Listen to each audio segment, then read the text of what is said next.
السلام عليكم ورحمة الله وبركاته.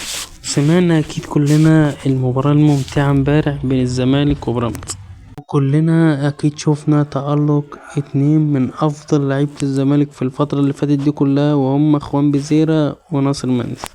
اللاعبين تألقوا بشكل ممتاز جدا امبارح، ولكن الحظ ما كانش حليفهم، وأضاعوا أكتر من 5 أو 6 انفرادات، ولكنهم قدموا أداء ممتاز جدا، وبصراحة يعني يحسبوا عليه. ناصر منسي محطة مهمة جدا لكل لاعب نادي الزمالك، وبيقدم هدايا لنادي الزمالك. هدية لإخوان بزيرة في الدقيقة 20، ولكن أضحى إخوان بزيرة بطريقة عجيبة جدا وانفراد يعني، ولكن أضاعوا إخوان بزيرة. فيلا بينا كده نتكلم شوية عن أداء ناصر منسي في مباراة بيراميدز وأداؤه في الموسم الحالي، وهنتكلم عن أهم إحصائياته في الموسم الحالي. يلا بينا. ناصر منسي أهم لاعب في الزمالك في استخلاص الكور والضغط على المدافعين، أكتر من 4 أو 5 كور في ضغط على المدافعين، وبيستخلص الكور وبيوديك انفرادات يعني بكور بعيدة جدا، وكور ما كانتش متوقعة أساسا بيودي بيها انفرادات، ولكنه كان غير موفق في المباراة الأخيرة. الكرة اللي قدامكم دي استخلص الكرة من علي جبر، والكرة كانت خطيرة جدا لو ما انه استعجل فيها وسددها مباشرة على المرمى.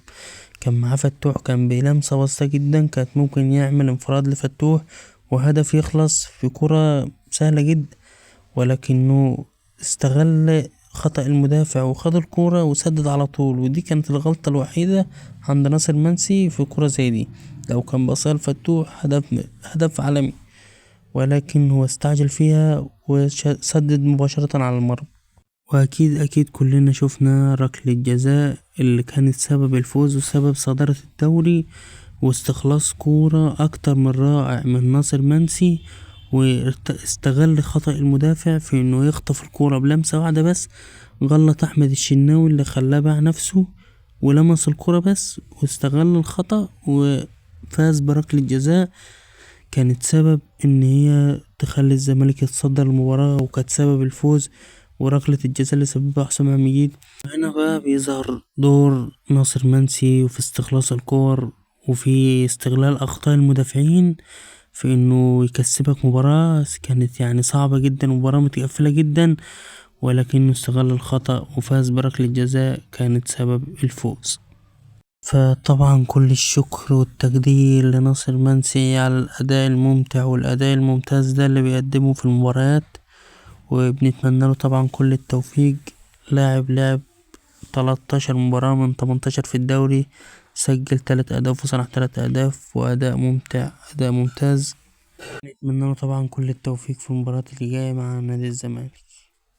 وبس كده، دي كانت حلقتنا النهاردة. أتمنى تدعمونا باللايك والمتابعة والاشتراك، صلوا على النبي أهم حاجة، والسلام عليكم.